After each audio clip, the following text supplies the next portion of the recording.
Hello,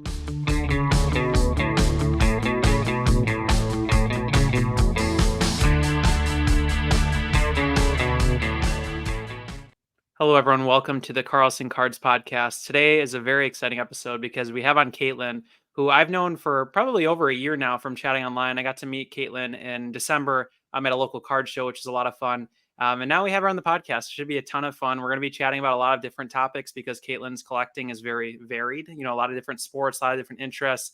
She loves, creating the perfect curated, beautiful Instagram page, which I always appreciate. I feel like I try to do that myself as well. And then another thing we're going to talk about a lot of, which will probably be mentioned in the title here, is kind of a hobby net zero approach, which I know is kind of a fun pun because I'm sure you'll touch on it, Katelyn, but you work in like the clean energy industry. So it's a interesting concept that I was like, do you want to talk about this? I think it's kind of fun to talk about like how to operate on a budget and grow a collection. And because again, I don't know, we don't talk about that much on here. I haven't had the time to do it, but it's a passion of mine as well. So it should be a lot of fun. But anyways, enough of my rambling. Katelyn, how are you doing?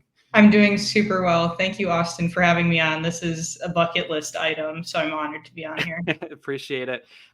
Any cool pickups lately? Anything like that? I'm sure you're probably watching a little bit of football, a little bit of WNBA. So have you been buying any cards during the past couple months? It never stops. It never stops. I'll call out just a random one I bought today. My first superfractor ever, actually. I bought a 2009 Topps Chrome Tim Hightower superfractor. Awesome. Where do you find that? Instagram or eBay or something? Instagram. That's awesome. I like 09 supers have got to be especially cool because there isn't like just randomly thought of this, but I don't think Topps Chrome has a gold that's numbered. I think it's just like a weird like Walmart non-numbered Topps, if I recall, right? There's no like out of 50 gold or anything like that. That's pretty cool. That's awesome. And have you seen a super in hand? I don't think I've ever seen a super in hand, which is again weird, but I'm excited. Yeah, it'll be cool. Well, have to let me know what you think of that when you get it in. Will do. So I'm going to share here right away. We're going in the PowerPoint because Katelyn and I have a passion for both being PowerPoint nerds, I think, in our professional lives. So Katelyn and I collaborated on a PowerPoint, which meant really I made one slide and Katelyn made like 6. So this is all thanks to her here. But I love you to kind of touch on, again, this first slide that I'm going to share. I think is a good starting point because I'd love to ask, kind of what your collecting interests are, what your background is, and, a little bit about yourself. You kind of give an overview here. I think that'd be great for those who haven't, heard of you or talked to you before. For sure. So my name is Katelyn and I grew up in Green Bay, Wisconsin. So this is going to be a Wisconsin heavy podcast here today since Austin's also from there. But being from Green Bay means that, it's in my blood to cheer for the Green Bay Packers. I grew up about 5 minutes from Lambeau, so that's kind of my religion. But with that came a lot more sports fandoms. And after going to high school in Green Bay, I ended up going to college at the University of Minnesota. So living in enemy territory now. Yes, I know. So while I'm not a fan of a ton of Minnesota sports teams because that would be sacrilegious, I am a Gopher at heart. And I did pick up the Minnesota Lynx, very lucky there to cheer for them in the WNBA. But I also included some other visuals on here for anybody that's watching the podcast. That includes like the NCAA logo because I love watching women's basketball and March Madness. The Big Ten conference logo because I was raised by a Big Ten fanatic. So just Big Ten sports, Big Ten schools in general, that's to me, the cream of the crop when it comes to sports. And then I also included the Olympic team logo because, this past year we did have the Olympics and some of those sports are just so fun to watch. And then the one that kind of stands out as a little bit different is the movie logo, which is the fact that in addition to sports, I'm a huge movie nerd. So I like watching all sorts of films and TV shows, and that is incorporated in my collecting style as well. So I'm curious there, you just touched on it for a second, your collecting style with movies, how does that tie into your collecting? Sorry, because of your passion in movies, how does that tie to your collecting? Yeah, so I really try to collect shows and like actors and actresses that I enjoyed. So we'll get into this, but Anthony Bourdain falls into this category. Daniel Craig falls into this category. Breaking Bad falls into this category, The Sopranos, etc. So these huge movie or TV show franchises that have iconic actors and storylines. I cling on to those because I enjoy them, and then I found out that they have cards, so of course I have to dabble in that. I can't help myself. I'm curious. I have to dive into this just a little more because I never talked about movie cards much. When you have like a movie like that that you're passionate about, or a series or something, do you just immediately think I'm going to go for like autographs of the characters I like the most, or is there some other way that you collect these? That's typically what I see people collecting. Also, I literally bumped next slide. Sorry, but maybe this ties into what we're talking about. Yeah, for sure. So with movie and pop culture cards in general, obviously autographs carry a premium because they're not athletes. They're not like expected to sign cards as much. So there's these things called like photo cards, which are basically just screenshots of a movie or of a TV show, and then you put them together and it kind of creates a storyboard. That's a popular way to collect those kinds of cards, but I try to stick to as much as I can and as much as I can afford autographs of those big name actors. What is it like a general, again, for myself or somebody who's not aware of this?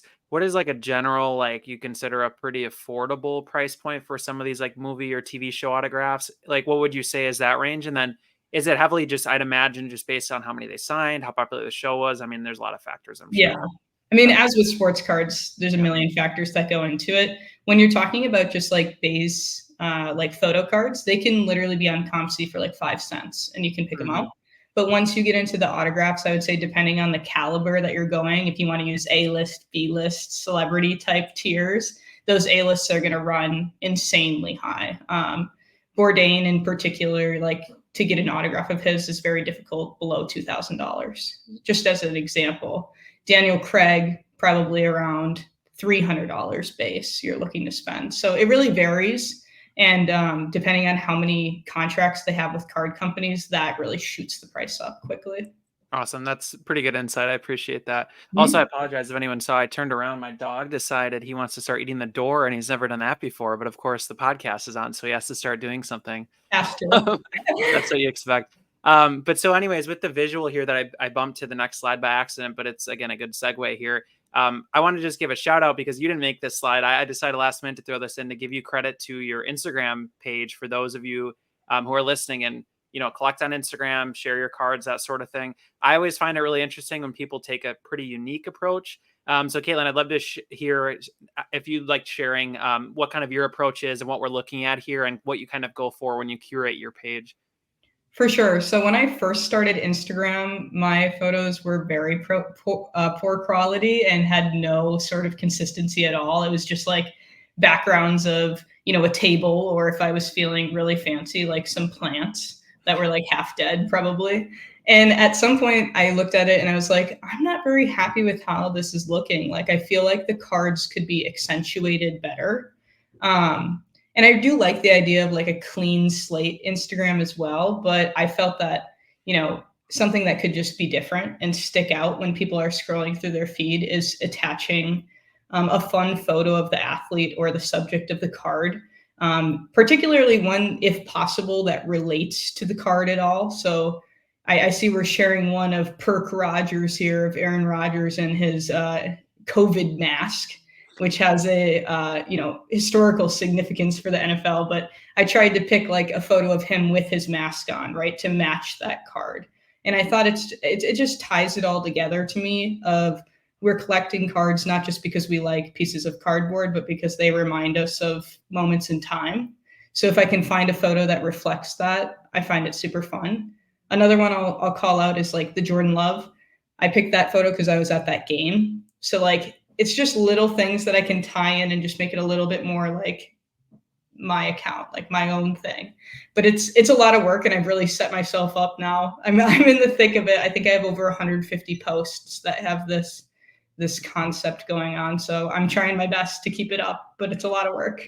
No, it's awesome and unique, and reminds me again. A few weeks ago, I talked to Cardboard Insights, and he sort of does this right, but with his own spin on, using the basic expansion of the card itself. And I like how you're doing it creatively as well, separately. But speaking of Jordan Love, I see it looks like a spike or diving for a touchdown in that photo. I'm going to the game on Sunday against Minnesota, which I think this will air right after that. So I'm hoping it's a good game. I mean, we shall see, but hoping he plays too. I mean, we don't know at this point. It sounds like maybe he's up in the air, but we'll see.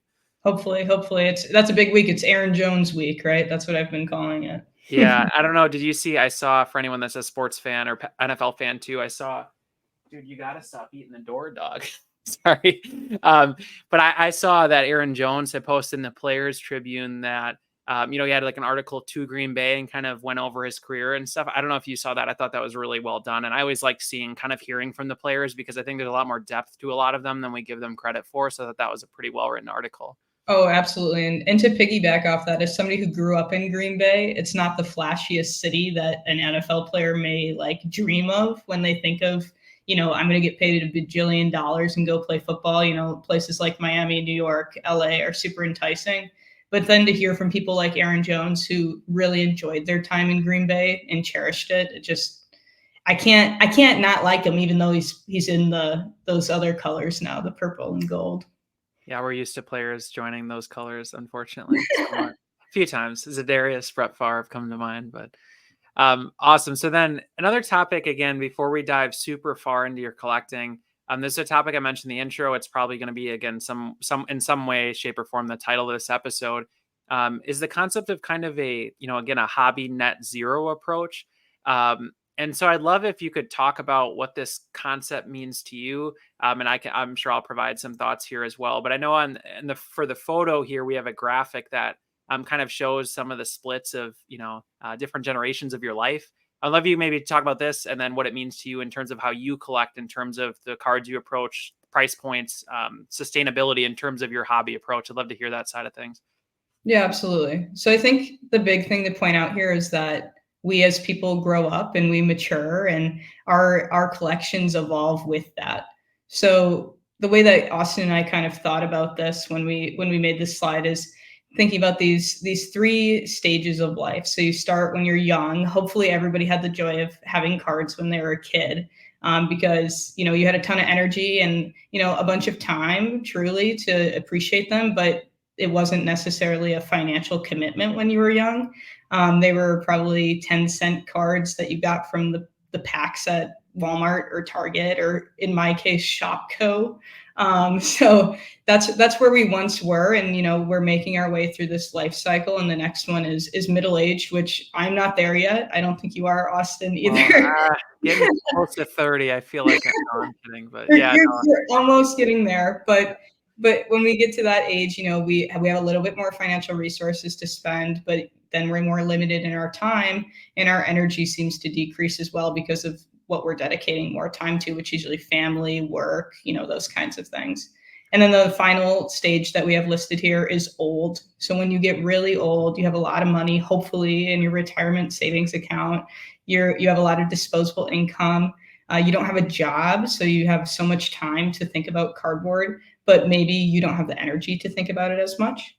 So we Austin and I assigned ourselves between the young and middle age stages, which is kind of an interesting place to be, and where this idea of balancing what we want to collect, what we can collect, and what we think is going to be good to collect for the future comes into play, into this like net zero approach. So I have a bunch of strategies that I've been using in my collecting to kind of reflect that. But I'd like to hear your thoughts too here, Austin, on this approach. First of all, credit where credit's due. That was very well explained. I literally threw this graphic in, and you you just delivered it, I think, pretty dang well. Yeah. So, like you said, again, I feel like we're kind of in that stage where I think we're pretty similar age from what I recall from our conversation. But we've been, we're after college working for a few years, so we definitely have some income. But our in terms of the grand scheme of things, our income's probably quite low of what we will have. So I know the way I've kind of thought about this just from my perspective as a collector. And again, those listening, you might vary in your stage here, but I have a lot more time than I think I'm going to have in like 5 or 10 years. I have one baby. I don't have like 3 or 4 or 5 that we hope to have.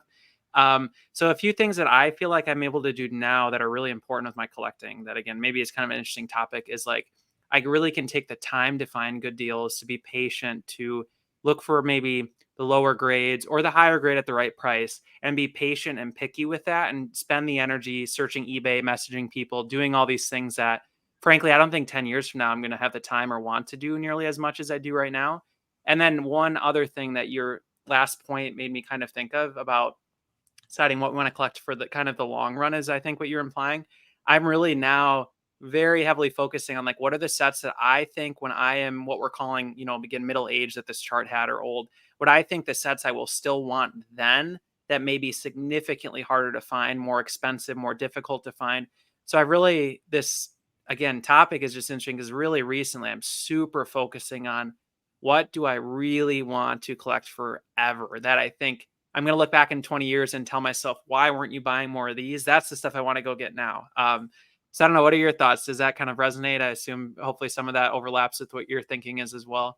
Oh, absolutely. And I think like that's part of the collecting like conundrum, is that we're never going to be able to perfectly define our collection. It's always expanding, right? The collector never stops searching for new things to put in the collection. Otherwise, what would we all be doing here? It's never complete. And I think like part of what this graphic, what I really liked about it was that it shows that, you can reflect on these previous stages or look forward to the other ones and kind of plan for that. So for instance, like, the cards that I'm now gravitating towards This is are like a hobby retirement talk. I love it. It's so funny. I yeah, like it. It's so literally. fun. This is Like funny. the cards that I'm gravitating towards are the ones that maybe didn't cost the most money when I was a kid and I tried to collect them, right? Like I always give the example that I would open like '08 Topps Chrome and it's like, oh my God, I got one blue refractor. Like that was like the best card in my collection. Can I get a superfractor from there? Can I get golds from there? That kind of stuff. So like reflecting on previous stages and thinking about, okay, now I'm going to have more money in the future. So maybe I can plan for that. And I think the point that you made that really resonated with me is the patience. It's not necessarily about like the quick flip, right? Which we all like to make a little money off this. Like, let's not kid ourselves here. I think that's part of net zero is investing into cards that we think we can make money off of so that we can buy the cards we really want to keep. Mm-hmm. And that idea of self-sustaining our collection. And I've been trying to do a little bit more of what your whole concept of like grading cards and selling those.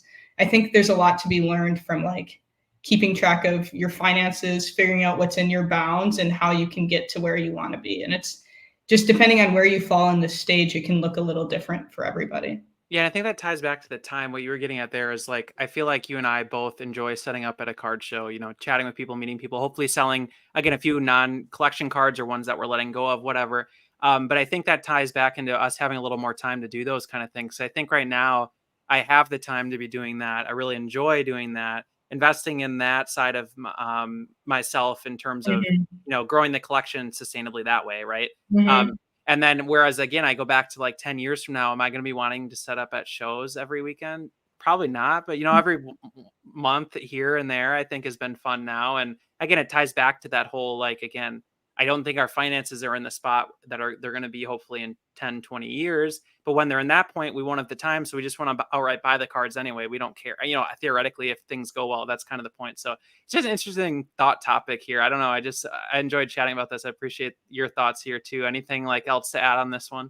I just think it's important for folks that really do want to have like a curated collection to reflect on their priorities and just figure out what it is that you value in your collection so that you're not wasting, if you're in one of these stages where your money is red or yellow, so you're not wasting your money on those things that you don't really need. And you can focus more of the time or energy that you do have on the things that you want. So I think it's just kind of like a self-reflection activity that I enjoyed when we were coming up with this idea. And I think a lot of people hopefully will resonate with. Yeah. Again, trying to stay unique here. That's the fun part. It's talking about Right, stuff exactly. nobody thinks about. But I feel like I've always thought in this way without ever putting it on a visual. So I don't know. It's interesting to see it visually. For sure. Okay.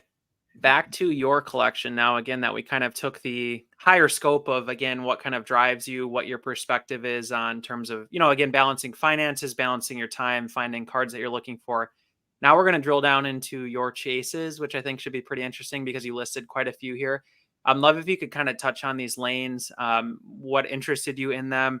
And then at the end, if you forget to say this part, I can tie it back, is kind of any overlap or like unique experiences, or maybe even just like learning lessons here from collecting some different lanes, like anything that you think of while going through this that you think others would maybe care to hear about and that sort of thing. For sure. So I think this is really difficult to try to succinctly put into one slide because my collecting tastes and preferences range across teams, players, eras, leagues, sports, non-sports, right? It's just a lot to try to tackle. So when I thought about, like what my perfect curated collection would look like, it really ties back to that first thing that we talked about of like my different fandoms. So the main thing that got me into cards when I started was quite obviously, I think everybody is aware that the Green Bay Packers are in my blood. And so that is what brought me into cards at first. And so I thought about what about the Green Bay Packers can I collect that I really enjoy that are feasible and within my means. So that means I cannot go 97 PMG, this, that, whatever, like keeping it reasonable but rare is really important. So the three chases per se that I called out here for the Packers were '08 Topps Chrome Red Refractors out of 25 from the Packers team set. So I actually touched on '08 already in this podcast. It's like it comes up every time I talk about cards. This is the set that like when I close my eyes and I think about collecting as a kid, I picture those bubbles on the card spelling out the team name, and it makes me so happy. And literally right in front of me right now. There you go. There you go. Warner. Color match too. That's a nice one. That's the cool part. Yeah. Yeah. So that set in particular, I love. And then my favorite color is red. There's nothing crazy behind this idea. That's just the color that I like the most to see on cards and to see on things. So I thought, why the heck not? Let's go for it. And I think I have 5 or 6 of the 10 or so. So we're making progress, but we're getting there. We're getting there. And then the second one is a super fun one, semi-new. This is the 2018 Panini Prism Gold Refractors out of 10 Packers team set. And the sole reason why I picked this set to collect and to chase is because it's Jair Alexander's rookie year, who is by far and away my favorite player in the NFL. So what do you like about him? I'd love to hear. Is it the wackiness, craziness? He's just, he is who he is. There's no false advertising when it comes to Jair.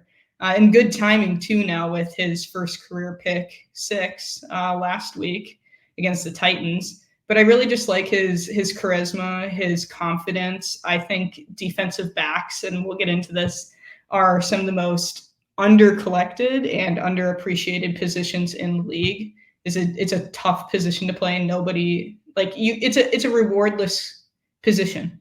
You're not like a wide receiver. You don't get to make the catches. You don't get to make the throws of a quarterback. You just have to make sure that somebody else doesn't do their job.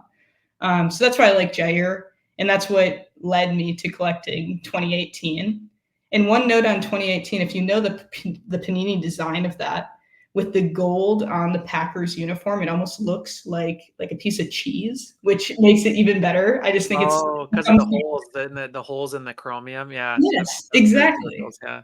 Exactly. So I think I have 4 or 5 of those already, but any players come to mind? Jair, I think you have a Clay Matthews. Who else do you have?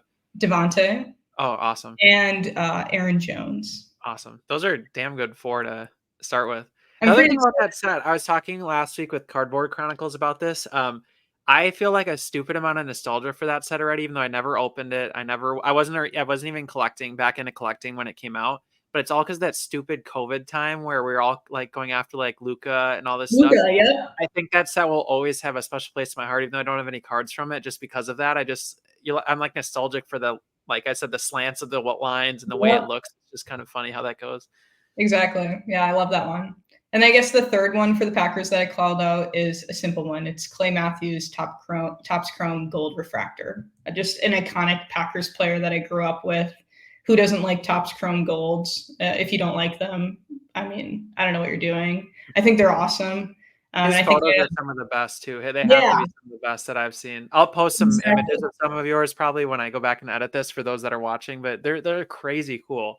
Yeah, he was really sweet to watch growing up, and collecting him has brought me back to those times. So I think he has a couple where he's like bent over, flexing, like going nuts. And then the best part is the last one, he's just destroying Jay Cutler. That's his last ever Topps Chrome. I mean, that's just iconic. Yeah, I have that one. I was excited about that one. I mean, it's just so good when Cutler's getting sacked by Matthews. That's just classic. Right after throwing a pick 6, perhaps. No, fans, but that happened quite a bit. Bears fans catching strays during this podcast. Yeah. All right. We can get into the next two, which are focused on NFL. Like I said, that's like my primary sport that got me into collecting and is what I mostly watch when I turn on TV. So the next one is color match old school Topps Chrome or Finest Superstars. So just as the name suggests, I love a good color match. Think Kelvin Johnson blue, Peyton Manning orange. I tend to collect more Peyton Manning and Broncos because I'm on the younger side of Peyton Manning's career. Those types of players, Julio Jones Reds, etc. And then we touched on this one too, but lockdown corners or defensive backs, those are my guys. I love the position. I think they're very affordable when thinking about net zero. I feel like I don't have to take a heavy lift there to the bank account. They're usually pretty affordable, so I enjoy collecting those.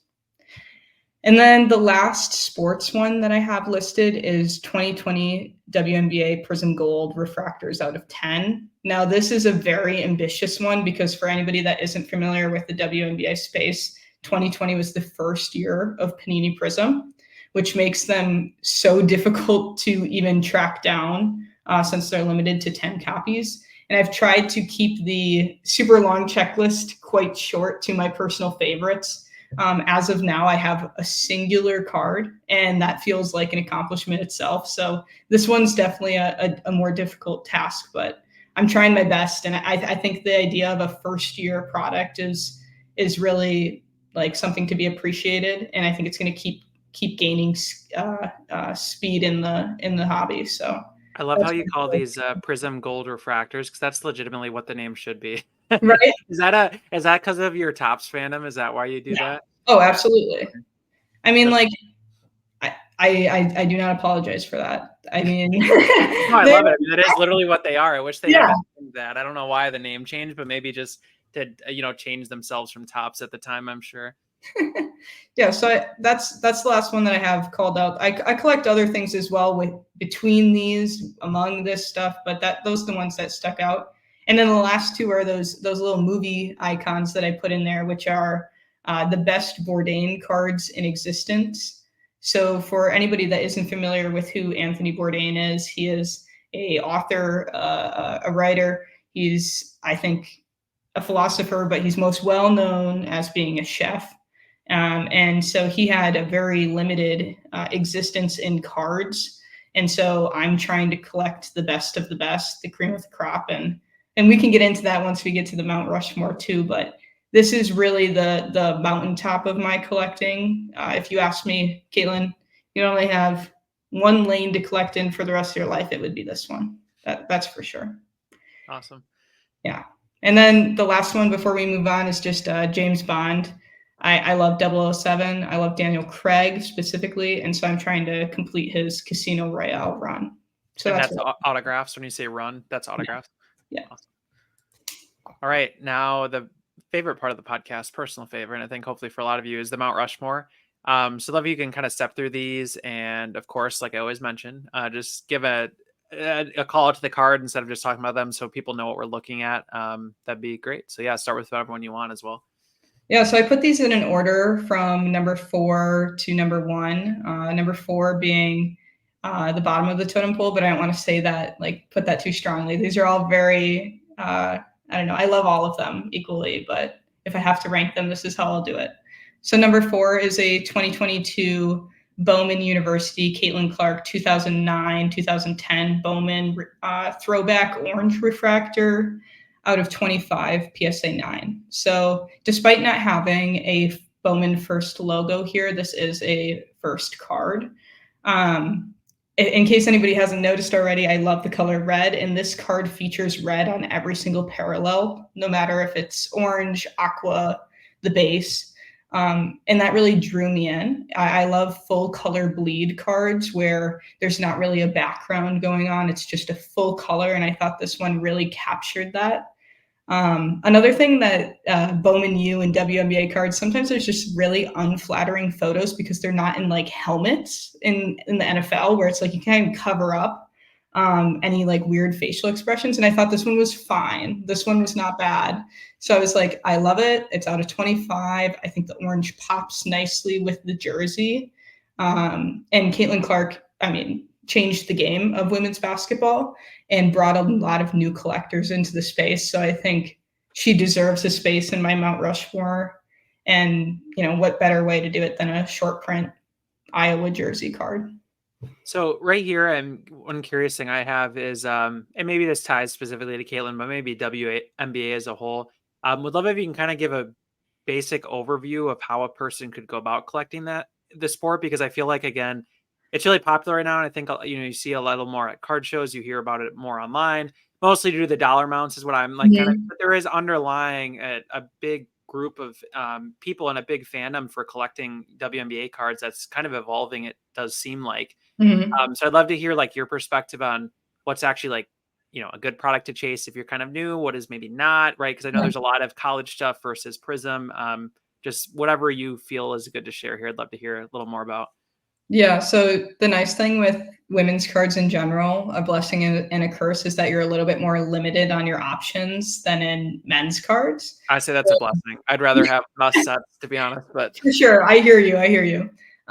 So that kind of limits the idea of like which one's better than worse. I think it really is personal preference, as with most things. But anything with the official licensed jerseys for college is always better. So Bowman U, as of late, has that licensing. So if you're into college basketball, into the idea of prospecting, I think Bowman U is the way to go. As for WNBA, anything that's existed for a long while or that has the quote mirror sets in the NBA, I think are safe bets. So think for long existing sets, Rittenhouse had a long time where they owned the rights to the WNBA. Whereas like a mirror set to the NBA would be the obvious choice of Prism starting in 2020. There's also Optic, Donruss, Origins, etc. So there's lots of options, and I think if you just stick to what you like, you can't go wrong. I know that's kind of a cop-out answer, but that's what I would have to say. awesome. No, I appreciate the insight here. So next card, I know you mentioned, but I'd love if you could maybe talk about where you got it from, that sort of thing. Yeah, this is my man, Jair, rookie gold prism, PSA 10 pop 1. No other ones are in a PSA 10, which makes it extra special. And I am here to broadcast my love for practice jersey cards. I will not apologize for this in any capacity. And I absolutely love this photo of Jair in, I'm assuming, Don Hudson Center, practicing for the Green Bay Packers. I love that he's so far been a Packer for life.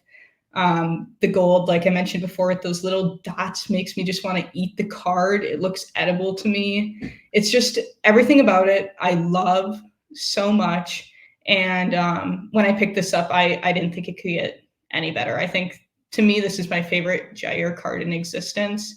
And it was really hard to even put it at number 3 because I love it so much. It's just a personal favorite. So curious, are you a person where you get a gold like this? Would you pursue any other parallels, or have you, or are you pretty much like, I feel complete having this one because it's the one I want the most? I run that balance where it's hard, like, oh, it'd be cool to have a green. It'd be cool to, I think I almost run too far ahead of myself versus just being content with what I have. Do you ever get like that? Oh, Austin, yes, absolutely. I feel that all the time. I'm really resisting the urge to buy cheaper parallels of this because this is really like, to me, the best looking one aesthetically with the gold. That being said, we all know about black finite existing. I've never owned a black finite, so I don't have the urge to go for that right now. But if I was not pursuing a hobby net zero approach, I would spend all my money on it and not look back. So yes and no. Well, the good thing is with DBs, I feel like I don't know. I just feel like there's very few that come to mind where it's like, oh my gosh, their cards are so expensive still to this day. And the only reason I'm saying that is like I feel like Jair, if he has a great career, even in 5, 10 years from now, I feel like you might have a shot at that one. I don't know. Like the only ones that come to mind that are their market is like absolutely crazy in the last 20, 30-ish years, Dion. is like Dion, Charles Woodson, Champ Bailey. Ed Reed, I guess, right? But safety. But I don't know. I can't think of too many others that Yeah, come let's to not talk mind. about them. Nobody wants those cards. Yeah, Nobody yeah. will buy those. Who are those I- guys? Which Ed Reed stuff's expensive. Woodson stuff's expensive. I think they all kind of are. But like beyond that, I feel like I don't know. I hope you get a chance to get the black. What I'm Yeah. getting at here It's is I don't know. Maybe one day. Maybe one day. It's on eBay right now. So if anybody Yeah, I wants just to buy it and gift it to me, just go ahead yeah. for Buy the it, store it away for like 5 years, then when nobody cares about Jair Alexander anymore, you can just sell it to you for like $500, something like perfect. that. Yeah. That sounds like a deal. Yeah. Awesome. All right. So, third card here. What do we got? I guess Yes. your second one on your Mount Rushmore My officially. number 2 is 2020 Prism WNBA Nafisa Collier Gold Prism PSA 8 serial numbered to 10. This is a card I never thought I'd ever see in my entire life. For those that are unfamiliar with Nafisa Collier, she is a superstar on the Minnesota Lynx. She went to UConn, and she's from Jefferson City, Missouri, which happens to be the same city that the other Minnesota Lynx superstar Maya Moore grew up in. So just a cool fun fact for everybody there. But she's an absolute beast. If you haven't watched her highlights, I would recommend. She's probably the most level-headed um, basketball player I've ever seen in my life. She never gets too excited. She never gets too hot or too cold. She's one of the most like calming presences on the court. She'll drop the quietest 30-point game you've ever seen in your life. And yeah, she this year broke a cool record of out rebounding an entire team in a game. So yeah, so she's nuts. She's awesome. And like I said, this is first year gold or first year prism. So first year gold. The grade does not matter to me at all. It could be a 4. I don't care. And this one I found at the National and was able to trade for it this year with a hobby friend. So that was it just sweetened the deal for me.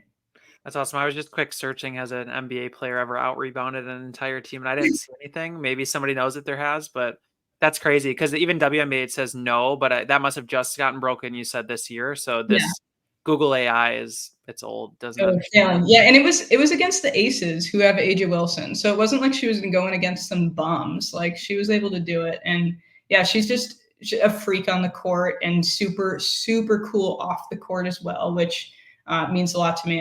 I find personalities to be just as collectible as on field performances. So this card ticks every box imaginable.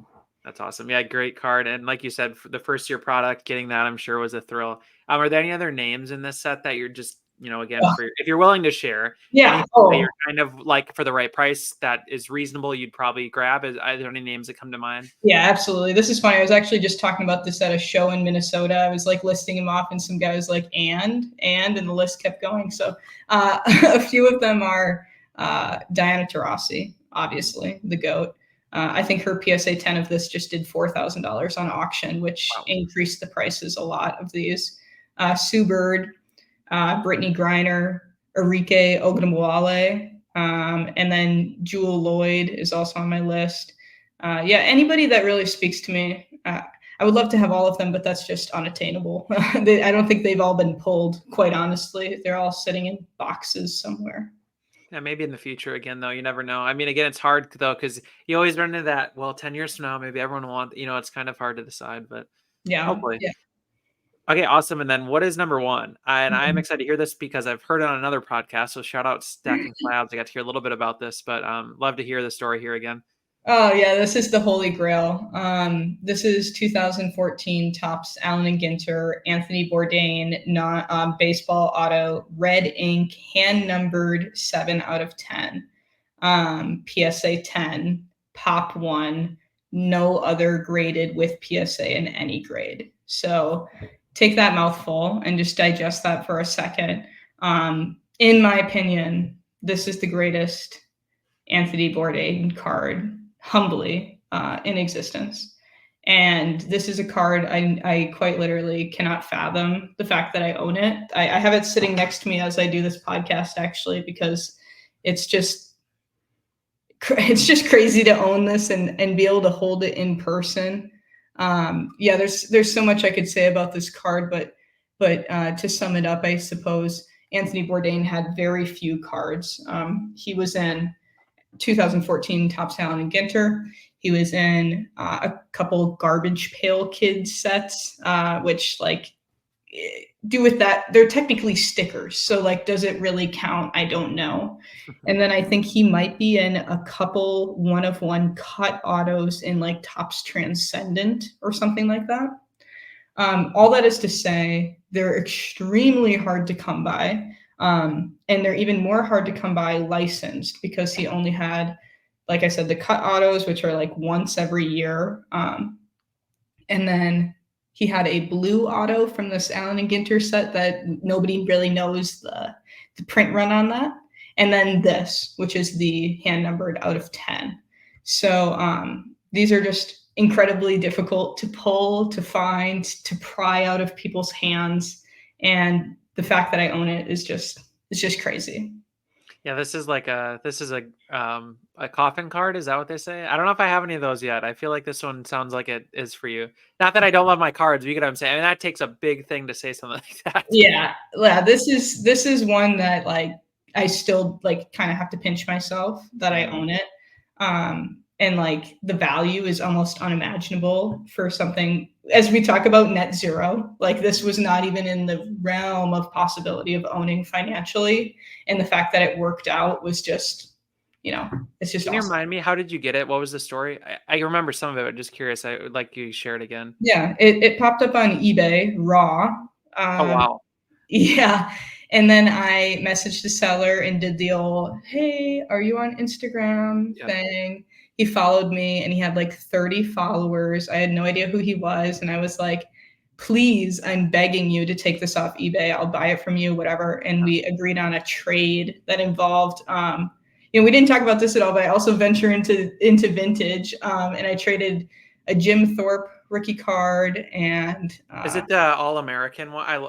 The one with the like American flag in the background? Is it that one? no, it's not, but that's close. It's close. Okay. It's a different one. It's his Leaf, I think, or something like that. Mm-hmm. I don't know. It's gone now, so I can't even think about it. And then a Jim Brown rookie card, and then some cash for this.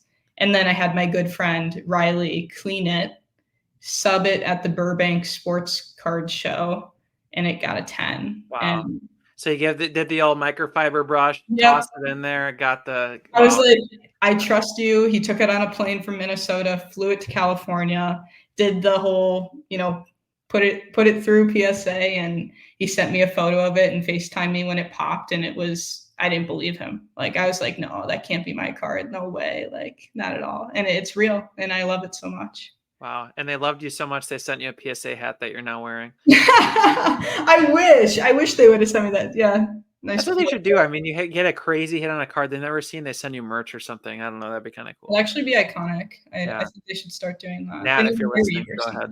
Yeah, start doing that. No, that's awesome. And it's interesting too, though, because you mentioned, again, we talked about this like net zero approach, but again, you're someone like I know where you go to the shows, you dabble in a lot of different things, and then you have these cards that you've kind of worked up to that you're then able to trade into something that you literally probably would have never been able to get. Again, I can resonate with that because I did that recently with another card too, where you kind of just chip away. We're acquiring cards, and then you can, at a certain point, get some of these that financially, I imagine you or myself with the Brady I just talked about, I'd never buy that. I couldn't even imagine buying that. But to be able to trade or sell some other cards to get that, I mean, that seems like the way young folk like ourselves can actually do this, I guess.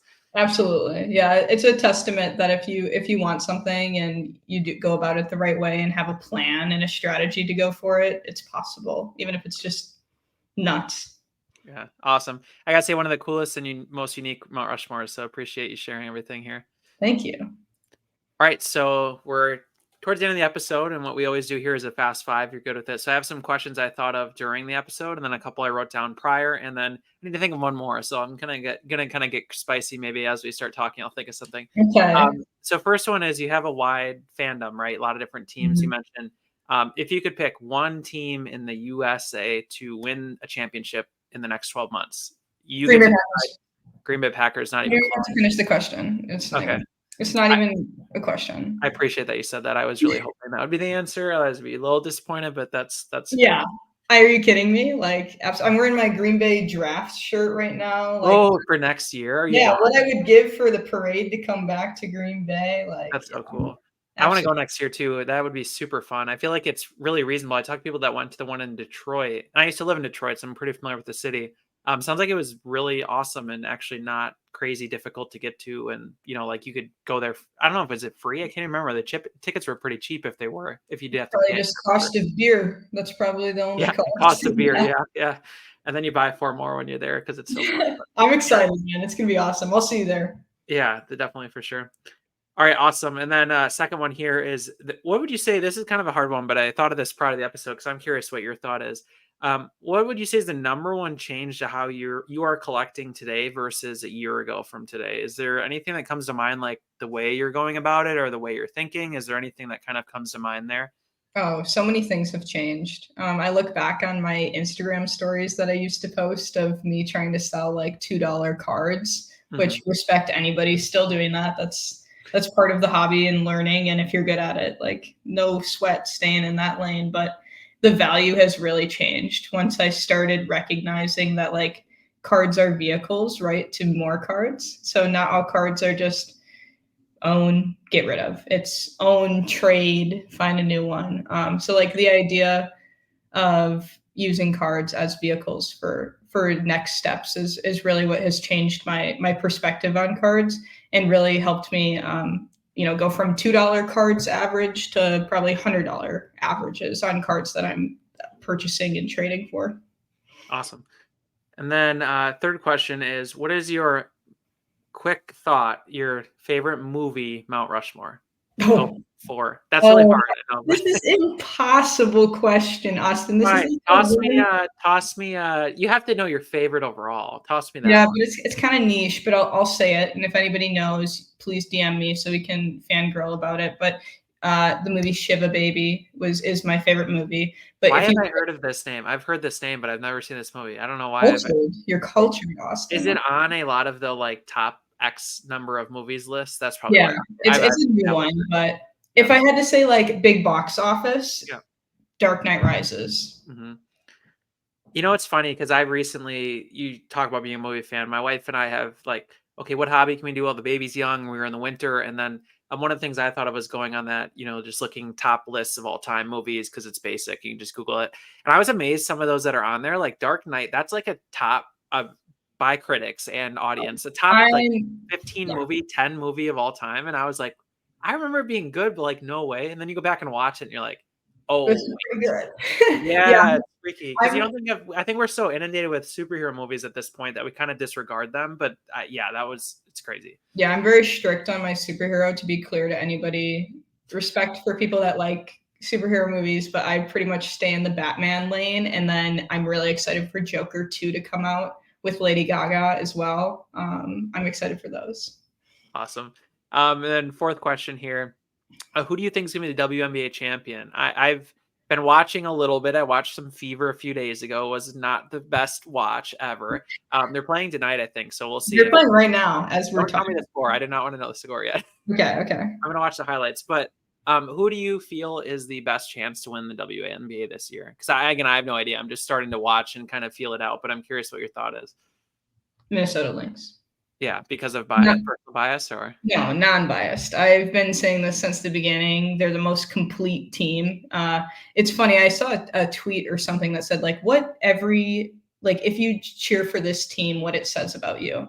And somebody said about the Lynx, like, you're literally right all the time. Like, it's just annoying. Like you're completely right because the Lynx are like the most complete team. You don't know who half the players are if you're a casual. Like you're like, who are these people? And they show up and they're there to do their job. And their job is to win championships, right? They have a history of winning championships. They have the Olympic coach and on the team, and they have Nafisa Collier, which means you're always in the running.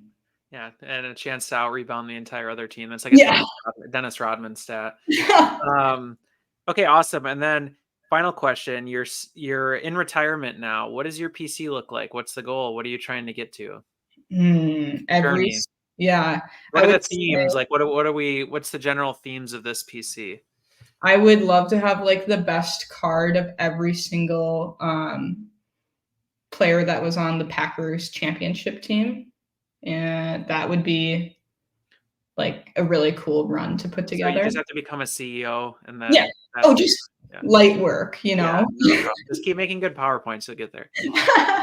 But that would be like probably the pillar, like the core would be Packers, and then it would be surrounded by I think female greats. So like think Serena Williams, like that type of tier of players. I'd love to have like an awesome showcase. Like I have a whole showcase behind me of all my cards of women who paved the way, because hopefully in like 50 years there'll be a lot more big stars that are females, and we can look back and be like, wow, I should have bought a Serena card when they were only $5,000 instead of $50,000 or whatever.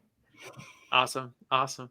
Well, I appreciate it, Katelyn. This was super fun. Honestly, just really refreshing, fun episode. A lot of different unique topics, and your collection's awesome. So really appreciate it. Where can people find you if they have any questions or anything like that, or just want to say hi? Yeah, thank you, Austin, for having me on. And if anybody wants to chat, I'm always open at Cold Lunch Cards. I'm on Instagram, Twitter or X, and Discord.